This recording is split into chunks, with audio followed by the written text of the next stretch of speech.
Today, we're diving into something really exciting, a visionary plan to completely reshape math education in Nepal. And we're not talking about small adjustments here. This is a bold new flight path designed to launch the nation's students right to the top. But first, let's start with a question I think a lot of us can relate to. Why does math so often feel, well, hard? Why does it cause so much anxiety for so many people?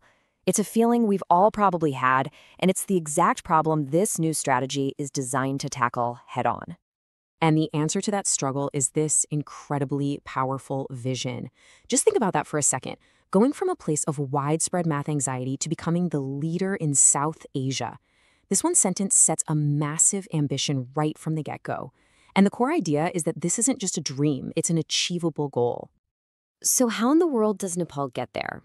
Well, the whole strategy is built on four main pillars. And the very first one, the one everything else stands on, is all about the students. The thinking is super simple. If you don't build a strong foundation from day one, nothing else is going to work. And the goal here is crystal clear. It's not some vague hope. It's a hard number. The target is for 95% of all students in grades 1 through 5 to completely master basic math skills. You know, this focus on the fundamentals is exactly what top-performing countries like Finland and Singapore do.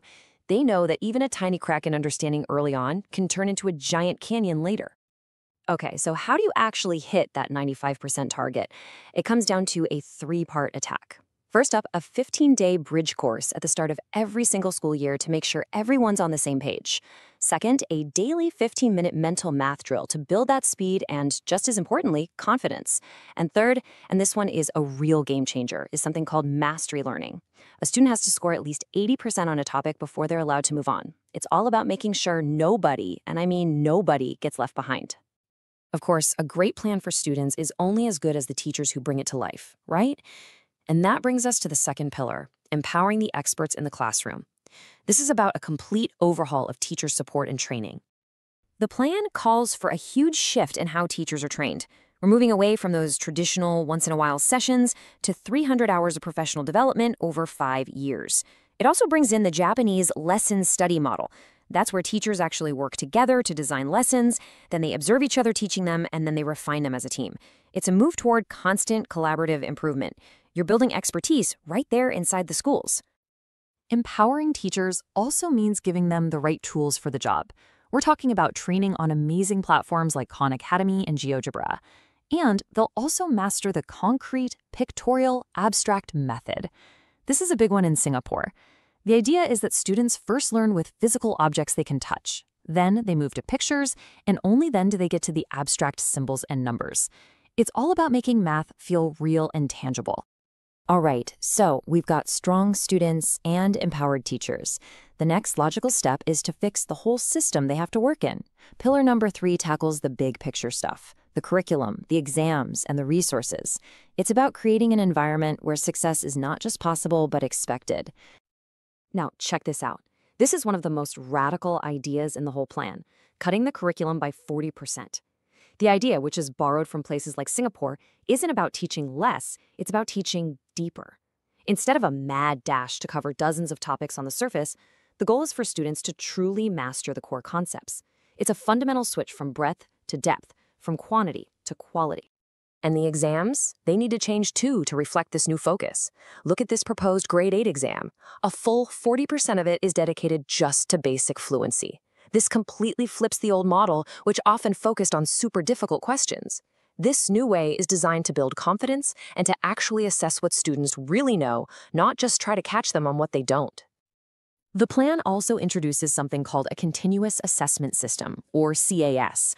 What this means is that a student's final grade is no longer riding on one single high-stakes exam. Instead, 40% of their grade comes from their work all year long, things like projects, portfolios, and class tests.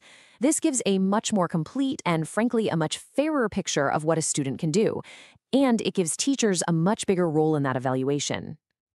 And finally, the last piece of the puzzle. This strategy recognizes that education doesn't just stop when the school bell rings. The fourth pillar is all about building a real partnership for success that brings in parents, families, and the entire community. And this isn't just about sending home more homework. We're talking about really cool ideas like monthly math evenings where parents and kids can play math games together, or math at home kits to support learning. The plan even has a modern twist, school-led digital detox campaigns to help everyone find a healthy balance with technology. Now, this might all sound like this massive, overwhelming national project, right? But the beauty of this framework is how it can be broken down into things a school can start doing, well, tomorrow. Just look at this list, from starting daily mental math to launching a 15 minutes of math at home campaign. This is how that grand vision becomes a reality, one school, one classroom at a time. And so, that brings us full circle, right back to that grand vision.